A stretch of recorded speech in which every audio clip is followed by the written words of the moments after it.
The member for Curtin. Thank you, Mr Speaker. My question is to the Minister for Communications, Cyber Safety and the Arts.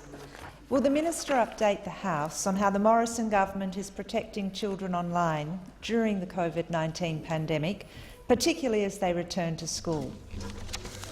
The Minister for Communications. Well, thank you, Mr Speaker, and I do thank the member for Curtin for her question.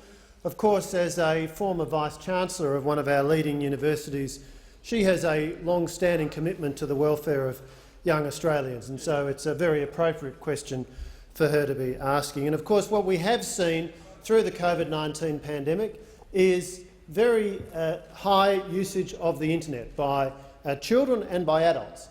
And of course, the internet is an extraordinarily valuable resource, but sadly a percentage of human interactions online, just as offline, are not positive ones. And that's why it's very important that we have the eSafety Commissioner there to protect Australians, and particularly children, against some of the risks that they may encounter online.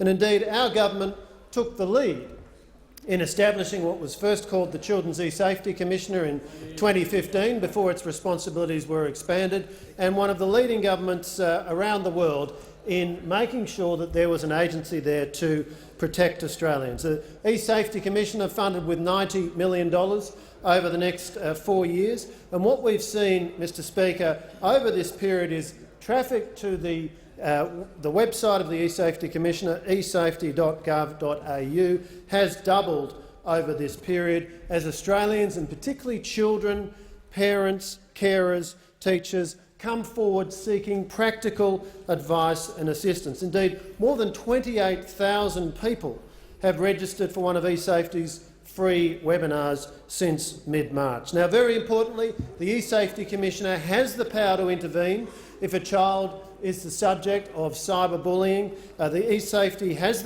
Commissioner has the power to take action where people are the victim of image-based abuse. And I'm sorry to say that we have seen a 200% increase in reports of image-based abuse coming to the eSafety Commissioner during the period of the COVID-19 pandemic, with more people at home, more people online.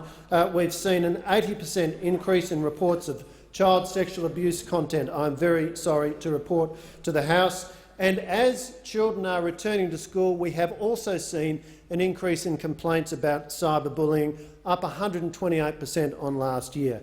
If you are experiencing cyberbullying or one of these other adverse online consequences, please go to esafety.gov.au. It has the capacity to get this stuff taken down, in some instances in as short a period as 30 minutes. And the eSafety Commissioner has a range of useful tools and resources, more being added all the time, including, and the member will be interested to know this, the eSafety Toolkit for Universities recently released 3,600 visits to look at various aspects of that toolkit in the first few days since it's been released.